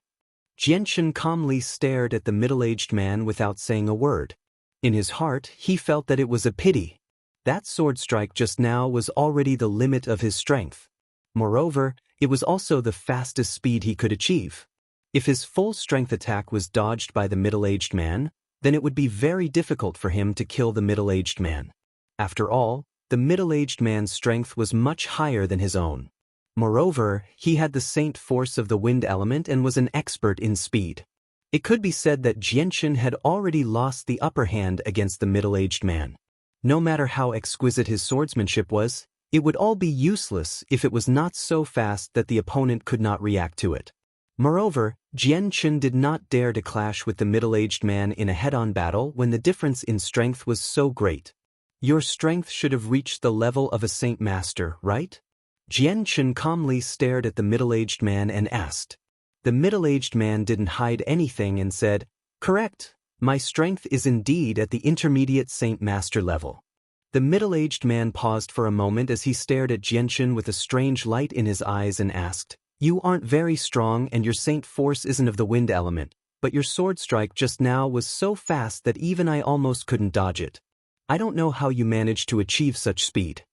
The middle-aged man's voice was filled with curiosity. Right now, he really did want to know the answer to this question. As someone who possessed wind-attributed Saint force, he would not care if someone surpassed him in any other aspect. However, if someone surpassed him in speed, it would be very difficult for him to just let it go, especially when the person who surpassed him in speed was weaker than him and did not possess wind-attributed Saint force. The middle-aged man could not help but feel curious. "Sorry, I can't answer that question." Xianxia's voice was very calm. Hearing this, the middle-aged man's eyes turned cold and he said coldly, "If you tell me what method you used to increase your speed, I can let you go today. Otherwise, humph, do you really think that you are a match for me with that little bit of speed? Whether I'm your opponent or not, you're welcome to try." Facing the middle-aged man's threat, Xianxia wasn't afraid at all. Instead, he exuded a strong fighting spirit. In his hand, the light wind sword was already dyed red with blood and emitted a hazy sword aura. The middle-aged man stared at Xianxia with a strange light in his eyes. In his heart, he still had some misgivings about Xianxia's sword strike because the speed of Xianxia's sword was so fast that even he couldn't match it. Even though he had the wind element which gave him an innate advantage in terms of speed, he still couldn't unleash an attack as fast as Xianxia's. In order to dodge that sword strike, he had already used all of his strength. If he had been just a step slower, he didn't doubt that his heart would have been pierced through. Because of this, the middle-aged man was now somewhat afraid of Xianxia. Moreover, the middle-aged man looked at Xianxia's spiritual energy cloak and couldn't tell how many times Xianxia could unleash such a fast attack. If Xianxia could unleash an endless stream of attacks at the same speed, then the middle-aged man would have a hard time dealing with it. Seeing that the middle-aged man wasn't attacking, Xianxia was happy to be at ease. Just like that, he faced off against the middle-aged man. Xianxia was extremely clear that it was basically impossible for him to kill the middle-aged man when the middle-aged man wasn't any slower than him. Right now, he could only keep the middle-aged man busy so that he wouldn't kill the weaker mercenaries. Once the experts of the mercenary group returned, he would directly throw the middle-aged man to them to deal with. The battle in the field didn't stop because of Jianchen and the middle-aged man's standoff. The sounds of killing continued, and more corpses of mercenaries and bandits fell to the ground. The ground was completely dyed red with blood, and there were even small puddles of blood on the uneven ground. The bandits were still fighting with all their might. Those who were able to survive until the end were either smart or had outstanding strength. Currently, the number of mercenaries and bandits was still at a relatively balanced stage. After the middle-aged man and Jianchen's standoff, the middle-aged man finally made his move again. The large glaive in his hand emitted a light green light, and in the darkness of the night, it was like a bright light. Holding the 2-meter-long glaive, the middle-aged man once again rushed towards Jianchen. Seeing the middle-aged man rushing towards him, Jianchen's eyes flashed with a sharp light. His right hand gripped the light wind sword even tighter as he took the initiative to meet the middle-aged man head-on. The middle-aged man raised his faintly glowing glaive and directly swung it down at Jianchen's head. He moved extremely quickly.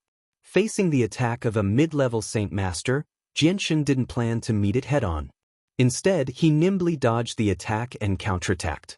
But just as Jianchen's sword was about to strike out, the middle-aged man's glaive suddenly changed direction in midair. With a whistling sound, the glaive flew towards Jianchen's light wind sword. Jianchen's face slightly changed as he immediately pulled back his light wind sword. From the beginning to the end, he didn't want to meet the glaive head-on. Jianchen's light wind sword was his life-bound saint weapon. His entire life was tied to this seemingly weak light wind sword. If the light wind sword was damaged, then not only would Jianchen lose all of his martial arts, his life would also be in danger. In the Tianyuan continent, there were many cases where the owner of a saint weapon had died because of it. However, even though a saint weapon was condensed from Saint Qi, once it was summoned out of the body, it would become incomparably hard. Moreover, it would also become stronger as the owner's strength increased. Unless the difference in strength was too great, then a saint weapon would not be easily damaged. The middle-aged man's current strength was already at the intermediate Saint Master level, which was 2 whole levels higher than Jianchen. Although Jianchen's light wind sword and the glaive head-on would not necessarily cause too much damage to the light wind sword, the powerful recoil would still be too much for Jianchen to bear. Therefore, no matter what, Jianchen would not dare to meet the middle-aged man head-on. After all, the only one who would suffer would be himself. Once again dodging the middle-aged man's attack, the middle-aged man's defense revealed a small opening. Jianchen's eyes flashed as he took advantage of this rare opportunity. Like a ghost, Jianchen silently appeared behind the middle-aged man.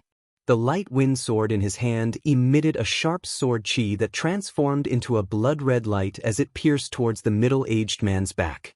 The long sword pierced through the air, creating a sharp sound as if the air itself was being sliced apart. The sword's speed was even faster than before, reaching the middle-aged man's back in an instant. But before the tip of the sword could make contact with the middle-aged man's back, the sword qi emitted from the tip of the sword had already pierced through the middle-aged man's back, piercing through his skin. Feeling the sharp pain from his back, the middle-aged man's expression changed greatly, but he didn't show any signs of panic. He was already prepared for Jianchen's extremely fast attack. Immediately, a powerful Saint Qi surged out from his body and condensed into an energy barrier on his back to block the sword. At the same time, the middle-aged man's body began to glow with a light green light. At this moment, he had already raised his speed to the limit, leaving behind a series of afterimages. Just as Jianchen's light wind sword was about to pierce his back, the middle-aged man had already moved half a meter to the side, escaping from the attack range of the light wind sword. The middle-aged man guessed that for Jianchen to be able to pierce out with such speed, he must have used all of his strength. At this moment, his defense was already at its lowest, so the middle-aged man took advantage of this rare opportunity. After dodging Jianchen's attack, he immediately raised his glaive up high. The glaive in his hand emitted a light green glow that gradually turned into a dazzling lamp under the night sky. The glaive left behind a beautiful green glow in the air as it slashed towards Genshin at an extremely fast speed. This glaive contained the full strength of the middle-aged man's attack. After exchanging blows with Genshin several times, the middle-aged man had already experienced how difficult it was to deal with Genshin. With Genshin's rich battle experience, the middle-aged man didn't leave any openings for him to take advantage of. Whether it was attacking or dodging, the middle-aged man's moves were all flawless, leaving no openings for the middle-aged man to take advantage of. But this time, the middle-aged man had borrowed Genshin's full-strength attack to deal a heavy blow to Genshin. Because of this, the middle-aged man didn't hold back at all. The glaive cut through the air at an extremely fast speed. If it had been someone weaker, they wouldn't even have had the time to react. Hua! With a boom, the glaive that was enveloped in a layer of azure light chopped down on Genshin's head without any obstruction. It passed through his body and landed heavily on the ground without slowing down at all. With a boom, the glaive that contained the middle-aged man's full strength sank deeply into the ground. The powerful saint force on the glaive created a meter-wide crater in the surrounding soil. As dust flew into the air, Genshin's figure was directly swallowed up. However, the middle-aged man did not show any joy at all. Instead, he became extremely stern. An afterimage! The middle-aged man exclaimed in his heart.